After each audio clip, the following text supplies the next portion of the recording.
Dans cette capsule, nous allons utiliser les fonctions si et ainsi que la fonction ou. On va imbriquer ces fonctions les unes dans les autres pour créer ce qu'on appelle des si complexes. Alors, nous allons analyser la fonction si complexe que nous voulons créer. Par la suite, on va imbriquer un et à l'intérieur d'un si pour imbriquer un si dans l'intérieur d'un autre si, ce qu'on appelle un si imbriqué. Ensuite, nous allons imbriquer aussi des fonctions de mesure du temps à l'intérieur d'un si pour finir avec le calcul de statistiques par l'utilisation des fonctions somme, NB, ainsi que moyenne. Pour ce faire, nous allons utiliser un chiffrier contenant 3 feuilles. La première feuille, selon nos habitudes, c'est la feuille contenant les instructions du travail que nous avons à accomplir. La deuxième feuille, c'est la feuille de début, là où on va faire le travail. Et la troisième feuille, c'est la feuille de fin, où on peut voir le résultat. Dans la feuille de fin, nous avons ici la liste des transactions pour le produit AX204C dans l'entrepôt Est pour l'année 2021. Dans la colonne A, nous avons la date de la transaction. Dans la colonne B, nous avons l'heure de la transaction. Dans la colonne C, nous avons le type de transaction, soit une vente ou un achat. On voit que les ventes ont des mouvements de stock négatifs parce que le stock sort de l'entrepôt, tandis que les achats ont des mouvements de stock positifs parce que le stock entre dans l'entrepôt. Dans la colonne D, nous avons le stock avant la transaction. La colonne E, nous avons la transaction, c'est-à-dire le mouvement de stock en négatif si c'est une vente et en positif si c'est un achat. Et la colonne F contient le stock après la transaction. Par la suite, dans les colonnes G à J, nous avons des analyses. Par exemple, dans la colonne G, nous avons une vente de jour. Le moins 56 représente une vente et on voit que la vente, elle est à 9h36 et 20 secondes. Nous allons considérer dans cet exercice que les ventes de jour sont entre 7h et 16h. Ensuite, nous avons la colonne H où on va voir les ventes de soir. Le moins 214 est une vente de soir parce qu'elle a été faite à 17h51. À 17h51, on considère que c'est le soir. Dans notre exercice, le soir sera entre 16h et 23h59. Ensuite, la colonne I présente les ventes de nuit. On n'en a pas beaucoup des ventes de nuit, mais on en a quelques-unes. Si on descend ici, on va descendre assez longtemps pour trouver une première vente de nuit. Il n'y en a que quelques-unes. On voit ici, moins 213, c'est une vente, et c'est effectivement une vente de nuit. Elle a été faite à 3h56. Et l'autre, tout de suite après, est aussi une vente de nuit, qui a été faite à 6h12 le matin. La nuit sera considérée dans notre exercice entre minuit et 7h le matin. La dernière colonne contient les ventes de fin de semaine. Les ventes de fin de semaine, si je descends, j'en ai une ici. Voici la moins 145 est une vente qui a été faite le 23 janvier 2021. Je vous le garantis, le 23 janvier était soit un samedi ou un dimanche. Vous pouvez aller vérifier sur votre calendrier pour voir si effectivement la date du 23 janvier 2021 était un samedi ou un dimanche. Et on a fait une vente de moins 145. On voit que pour les ventes de fin de semaine, l'heure n'est pas considérée. C'est une vente de fin de semaine qui a été faite un samedi ou un dimanche, peu importe l'heure où cette vente a été réalisée. Par la suite, nous avons un deuxième tableau qui contient les statistiques pour pouvoir mieux analyser nos transactions que nous avons dans l'ensemble de ces grandes lignes et de ces grandes colonnes. Alors, débutons notre exercice pour transformer la feuille début, où nous allons commencer à la cellule G4 avec les instructions. Alors, qu'est-ce que nous avons pour la cellule G4 dans les instructions? Alors, ça dit, c'est un si. Si la transaction est une vente qui a été réalisée sur le quart de jour entre 7h et 16h, alors on va inscrire le montant de la transaction, donc la valeur. Sinon, on va écrire rien. Rien étant avec Excel, guillemets, guillemets. Ici, on a donc 3 éléments à venir vérifier. 1, est-ce que c'est une vente? 2, est-ce que c'est plus grand que 7 heures du matin? Et 3, est-ce que c'est plus petit que 16 heures? On va toujours se dire, on va toujours se poser la question si c'est plus grand ou égal à 7 heures et si c'est plus petit que 16 heures. Et quand on va vérifier de soir, ben, on va se poser la question si c'est plus grand ou égal à 16 heures. Donc, le égal sera toujours dans la première vérification. Alors, allons essayer de faire ça dans notre feuille de début. J'appelle le si. Pour appeler ici, je vais dans toutes mes transactions et j'appelle la fonction si. Alors, voici la fonction si. J'ai un test logique à faire. Dans le test logique, j'ai 3 conditions à vérifier et il faut que ces 3 conditions soient vraies. Il faut que ce soit une vente, il faut que l'heure soit plus grande que 7 heures et il faut que l'heure soit plus petite que 16 heures. Alors, pour vérifier 3 conditions en même temps, je n'ai pas le choix d'aller mettre dans mon test logique une fonction « et » pour que les 3 conditions soient remplies. Alors, je clique ici sur le bouton pour aller chercher d'autres fonctions. Et dans toutes mes fonctions, je vais aller chercher la fonction « et ». La fonction « et » apparaît et je vois ici que dans l'équation, le « et » est à l'intérieur du « si ». C'est donc un « et » imbriqué dans un « si ». Alors la première vérification, c'est est-ce que c'est une vente? Donc, est-ce que la cellule C4 égale au mot « vente ». Évidemment, quand j'écris le mot vente, il faut que j'écrive exactement comme le mot vente écrit dans la colonne C. Donc V majuscule, E-N-T-E, sans S. Je pourrais mettre un V minuscule ou un V majuscule. Ici, la vérification ne se fait pas avec les lettres majuscules ou minuscules. La casse de la lettre n'est donc pas considérée dans la validation d'Excel. En première vérification, est-ce que c'est une vente? On voit ici que c'est vrai. Deuxième vérification, est-ce que l'heure B4 est plus grand ou égal à 7 heures du matin? Là, on se souvient que 7 heures du matin, je ne peux pas l'écrire comme ça. Ça ne va pas comprendre. Le si ne va pas comprendre ce que ça veut dire, ça. Il faut l'écrire en nombre fractionnaire, parce qu'on sait que l'heure est une fraction de journée. Alors, 7 heures, c'est quoi sa fraction? 7 heures divisé par 24 représente la fraction de 7 heures du matin. Pourquoi diviser par 24? Tout simplement parce qu'il y a 24 heures dans une journée. Et je vois que la réponse à B4 plus grand ou égal à 7 divisé par 24, c'est vrai. Parce qu'effectivement, 9h36, c'est plus grand que 7 heures. La troisième vérification, je vais aller voir si mon heure, toujours 9h36, si c'est plus grand, si c'est plus petit que 16 heures. 16 heures est exprimé comment? Mais si 7 heures est exprimé par 7 divisé par 24, 16 heures, ça sera exprimé par 16 divisé par 24. Encore une fois, on voit que la réponse est vraie. Comme mes 3 réponses dans la fonction « et » sont vraies, le résultat de cette vérification sera vrai. Excel va donc aller dans la valeur si vrai pour afficher quoi? Afficher le mouvement de la transaction.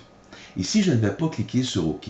Parce que si je clique sur OK, Excel va penser que j'ai terminé ma fonction. Il va vouloir terminer et fermer le si, mais je ne l'ai pas terminé.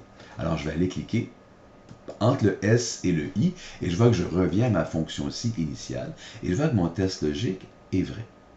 Ma valeur si vrai, c'est moins 56. Donc, si c'est une vente, si c'est plus grand que 7 heures, et si c'est plus petit que 16 heures, je vais afficher le mouvement du stock. Donc, moins 156. Sinon, si c'est faux, je vais inscrire et j'inscris guillemets, guillemets. Et là, je peux fermer ma fonction. Pour le copier, je peux double-cliquer jusqu'en bas ici. Clic, clic. Et ça va copier automatiquement jusqu'en bas. Je peux faire quelques vérifications. Par exemple, ici, moins 98. Est-ce que c'est une vente? Oui. Est-ce que c'est entre 7 heures et 16 heures? Oui. Ici, j'ai rien. OK? Ici, j'ai rien. J'ai rien, pourquoi? Ici, j'ai rien, c'est une vente. OK? Mais ce n'est pas entre 7 heures et 16 heures, c'est à 16h59. Et ici, j'ai rien, mais je vois que ce n'est pas une vente, c'est un achat. Ici, j'ai rien aussi. C'est une vente, mais ce n'est pas entre 7 heures et 16 heures. Donc, ça a l'air de bien fonctionner pour la colonne G, les ventes de jour. Allons voir maintenant les ventes de soir, soit la cellule H4. Alors, dans mes instructions, j'arrive ici dans la cellule H4. on voit que c'est exactement la même logique. Je me pose la question, est-ce que c'est une vente et est-ce que c'est entre 16h et 23h59? Et là, j'ai un petit défi pour 23h59 parce que 16h, c'est clair, c'est 16 divisé par 24. Mais 23h59, c'est quoi? Parce que dans le fond, c'est 23h59 et 59 secondes. Alors 23h59 et 59 secondes, c'est pas 23, mais c'est pas 24 non plus. C'est juste avant 24. Alors je vais donc utiliser plutôt 23h,9999. À peu près 23h59 et 59 secondes, très très proche de minuit. Alors 23h, 23,9999, c'est quoi? Ben, c'est 23 heures, mais le 0,9999, c'est combien de minutes dans 23h59? Ben, je pourrais dire fois 60. C'est 59 minutes,994. Okay? Alors, je fais moins 59. Le virgule 994, c'est combien de secondes? Fois 60. Et je vois que c'est 59 secondes et 64 centièmes. Donc, si je dis 23,9999, c'est quelle heure? Ben, c'est 23 heures, 59 minutes, 59 secondes et 64 centièmes de seconde. Je pense qu'on est assez proche de minuit pour considérer qu'on n'aura pas d'heures qui vont dépasser le 23h59, 59 secondes et 64 centièmes. On peut donc, pour 23h59, venir inscrire 23,9999. Essayons de faire cette transaction. On s'en va sur début, on s'en va dans H4, on appelle la fonction si. Dans la fonction si, on sait que notre test logique sera un et. On vérifie si c'est une vente, on vérifie si c'est plus grand ou égal à 16, et on vérifie si c'est plus petit que 23h59. Parfait. J'appelle mon et. En cliquant ici sur mon bouton, je vois que le et apparaît déjà, parce que je viens de l'utiliser. Alors je l'appelle, et je vais dire, est-ce que C4 égale au mot vente? Ensuite, je vais dire, est-ce que l'heure est plus grande ou égale à 16 divisé par 24, donc 16 heures. Puis je vois que, là, que ça donne faux comme réponse. Ça donne faux parce que je suis à 9h36. Et est-ce que B4 est plus petit que 23,9999, donc 23h59, 59 secondes et 64 centièmes, divisé par 24. Et je vois que c'est vrai, parce qu'effectivement, 9h36 est plus petit que 23h59 et 59 secondes. Encore une fois, si je clique sur le OK, ça va vouloir fermer toute ma fonction. Mon si n'est pas complété. Je vais donc cliquer entre le S et le I. Et je vois que dans ce cas-là, le résultat de mon test logique est faux. Alors, si c'est vrai, je vais mettre le moins 556, le mouvement du stock. Si c'est faux, je vais mettre guillemets, guillemets. Dans ce cas-là, c'est faux. Donc, si je clique sur OK, il va montrer rien. Et je vais encore double-cliquer sur le petit bouton ici pour copier jusqu'en bas. Et je vois qu'ici, je suis à moins 214. C'est une transaction de vente et c'est effectivement entre 16h et 23h59. Ici, il ne met rien, mais ce n'est pas une transaction de vente, c'est une transaction d'achat. Parfait. Ici, il met moins 223. C'est une transaction de vente et c'est entre 16h et 23h59. Parfait. Ici, c'est une transaction de vente, excellent, et c'est effectivement entre 16h et 23h59. Donc, ça a l'air de marcher. Donc, je prends celui-là ici. C'est une transaction de vente et c'est effectivement de soir entre 16h et 23h59. Alors, notre colonne H a l'air de bien fonctionner. Allons faire les ventes de nuit, la colonne ou la cellule I4. Je m'en vais dans mes instructions. Je vais voir la formule pour la cellule I4. Alors, ça dit, si c'est une vente et que ça a été réalisé entre minuit et 7 heures du matin. En minuit, qu'est-ce que c'est? C'est l'heure 0. Dans Excel, minuit, c'est l'heure 0. Donc, je vais dire plus grand ou égal à minuit, mais plus petit que 7 heures du matin si c'est une vente. Donc, on voit que c'est, pour une troisième fois, exactement la même logique. Alors, je suis dans I4, j'appelle la fonction si. Dans la fonction si, j'appelle la fonction et. Dans la fonction et, je vérifie si C4 égale à une vente. Et je vérifie si l'heure, 9h36, est plus grand ou égal à 0. Donc, minuit, je vois que c'est vrai. Et je vais vérifier si c'est l'heure plus petit que 7 heures. Je vois que là, c'est faux, parce que 9h36, c'est pas plus petit que 7 heures. Donc, c'est entre minuit et 7 heures. Je ne clique pas sur OK parce que ça va vouloir fermer ma fonction. Ma fonction si n'est pas terminée. Je clique entre le S et le I pour rappeler la fonction si. Si c'est vrai, je vais lui dire que tu vas inscrire le mouvement du stock moins 156. Si c'est faux, tu vas écrire rien. Et là maintenant, je fais OK. Ma transaction est complétée et dans les ventes de nuit, si je double-clique pour copier jusqu'en bas, je vois que j'ai quasiment rien. Alors, je vais faire la vérification.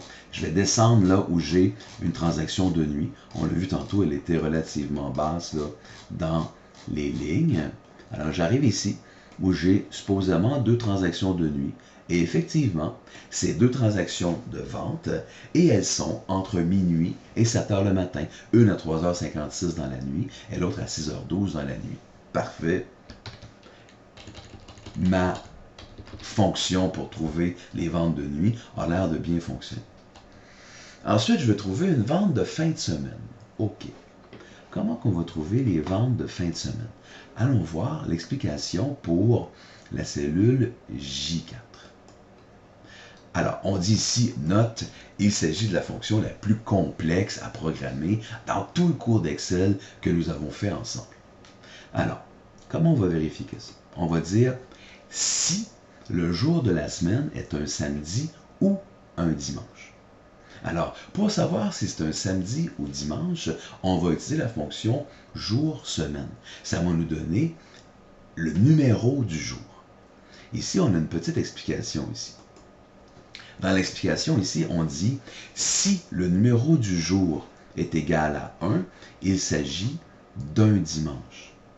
Et si le numéro du jour est égal à 7, alors il s'agit d'un samedi. Il va donc falloir vérifier si le numéro du jour est un dimanche égal à 1 ou si le numéro du jour est un samedi, donc égal à 7. Et là, c'est un ou, ce n'est plus un et parce que ça ne peut pas être un samedi et un dimanche en même temps. C'est soit un samedi égal à 7 ou bien un dimanche égal à 1. Si c'est un samedi ou un dimanche, je vais faire une deuxième vérification. Je vais aller voir si c'est une vente. Si c'est une vente, alors je vais inscrire ma vente, sinon je vais inscrire rien. Si ce n'est pas un samedi ou un dimanche, je vais inscrire rien. Alors je vois qu'ici j'ai un si à l'intérieur d'un premier si. Le premier si va aller valider si c'est la fin de semaine. Si ce n'est pas la fin de semaine, je vais utiliser la fonction ou l'instruction 33 où je vais écrire rien. Si c'est une fin de semaine, alors c'est vrai, je vais aller faire mon deuxième si. Mon deuxième si va aller vérifier si c'est une vente. Si c'est une vente, alors je suis en fin de semaine parce que je suis dans la portion vraie de la fonction si. Je vais inscrire la transaction de vente. Sinon, je ne vais rien inscrire parce que ça veut dire que je suis en fin de semaine, effectivement, mais c'est un achat. Alors ça, c'est la fonction si la plus complexe que nous avons programmée dans le cadre de notre formation. Allons voir dans la feuille début la colonne J dans la cellule J4. J'appelle ma fonction si. fx. Si. Je sais que si c'est vrai, il y aura un autre si qui est là. Si c'est pas vrai, je vais dire guillemets, guillemets, parce que je sais que si c'est faux, je ne suis pas à la fin de semaine. Je vais faire ma fonction de test logique. Je vais appeler le OU. Alors, je fais ici, autre fonction. Dans toutes mes fonctions, je vais aller appeler le OU. Le OU apparaît. Je vais chercher quoi? À l'intérieur du ou, je vais intégrer une autre fonction qui sera jour-semaine. Alors, je m'en vais dans mes fonctions ici, où je peux avoir une liste de fonctions secondaires. Je fais autre fonction. Et là, je m'en vais dans toutes mes fonctions et je cherche la fonction jour. Jour. Jour, semaine. Renvoie un chiffre de 1 à 7 désignant le jour de la semaine.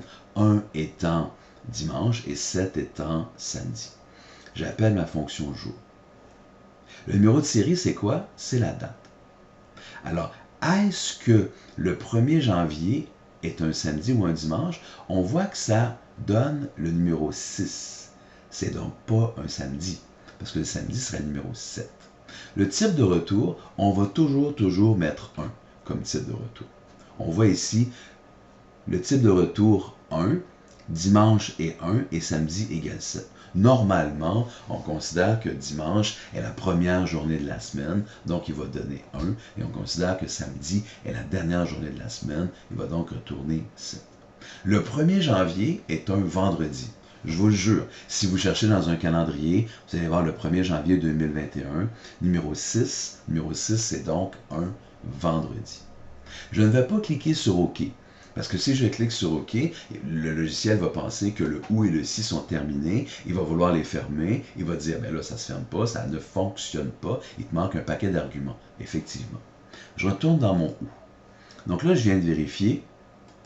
Je viens de dire si c'était une journée. Mais là, il faut que je donne la condition de la journée. Alors, je veux que ce soit un dimanche. Donc, 1. Il me dit que c'est faux. C'est pas un dimanche, on sait que c'est un vendredi. Alors, je vais aller maintenant vérifier si c'est un samedi.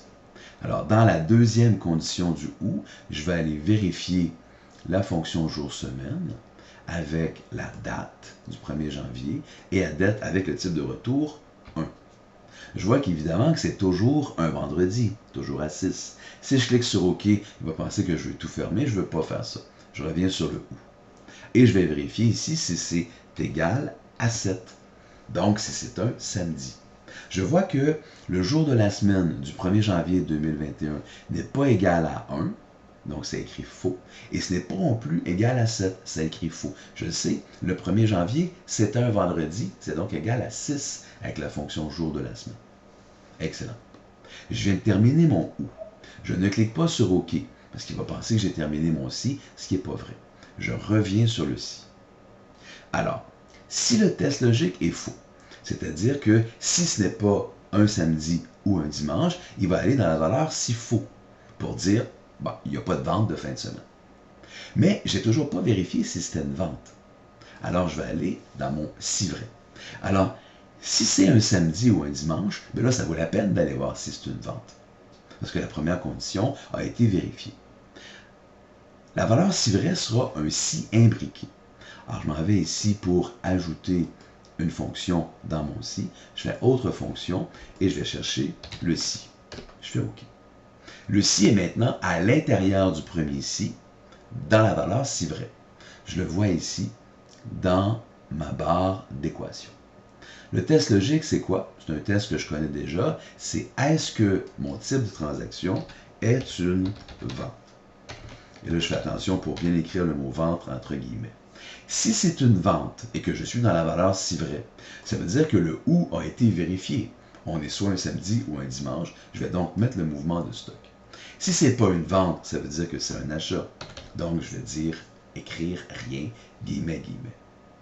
Là, maintenant, je peux cliquer sur OK parce que j'ai complété dans le premier si ma valeur logique dans le test. J'ai complété la valeur si vrai que j'ai devant les yeux ici et j'ai complété aussi la valeur si faux qui est à inscrire rien. Je peux faire OK.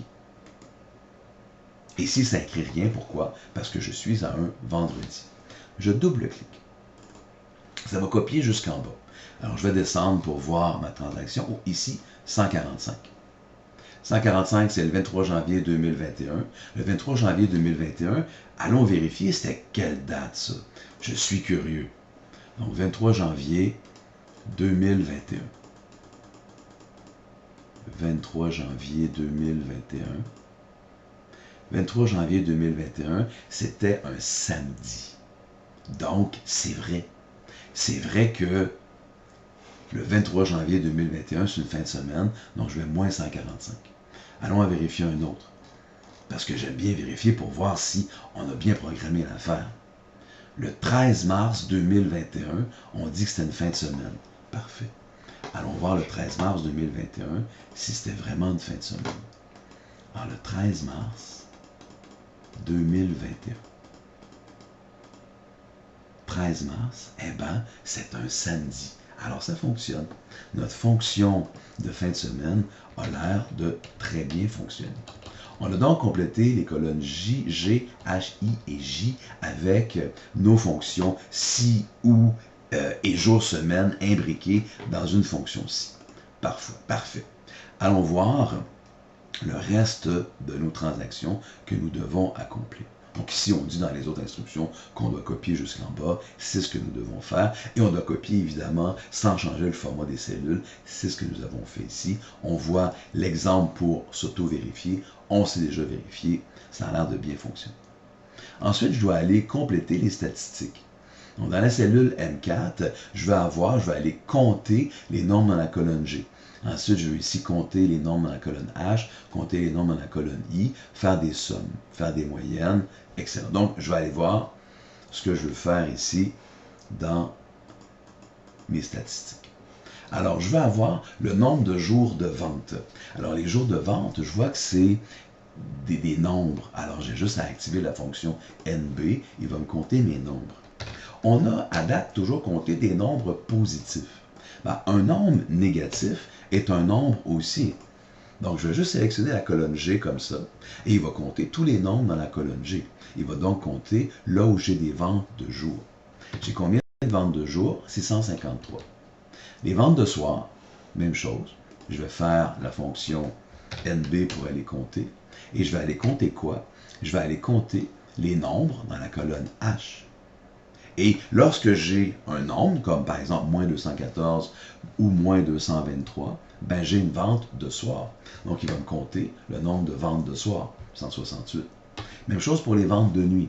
Je sais que les ventes de nuit, j'en ai pas beaucoup, mais j'en ai quelques-unes. Je vais appliquer la fonction NB, je vais enlever la suggestion, et je vais lui dire d'aller compter les nombres dans la colonne I. Et j'en ai combien? J'en ai 5 des ventes de nuit. Okay.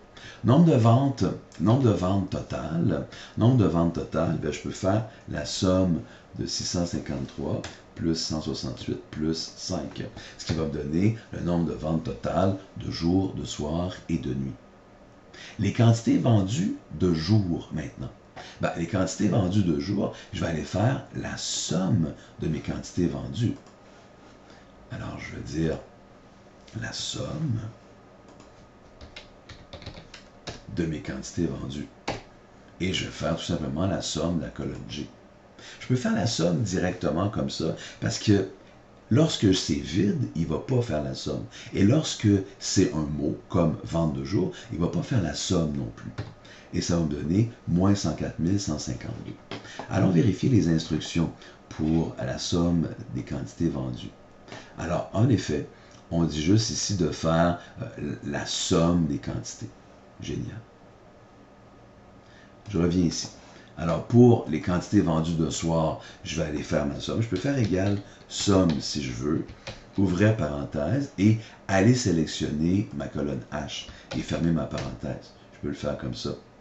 La quantité vendue de nuit égale somme, ouvrir parenthèse, sélectionner mes ventes de nuit, fermer la parenthèse. Et le total de mes quantités vendues de jour, de soir et de nuit égale 104 plus 25 000 plus 986, qui va me donner le total de mes quantités vendues. Nombre de ventes la fin de semaine. Alors, nombre de ventes de la fin de semaine, c'est toujours NB. NB que je recherche ici. NB, je vais donc aller compter mes ventes de fin de semaine. J'en ai combien? J'en ai 11. Et la quantité vendue la fin de semaine, la quantité vendue la fin de semaine, c'est toujours une somme. La somme de quoi? La somme de ma colonne J, où je vais fermer la parenthèse. Alors, voici ce que ça me donne.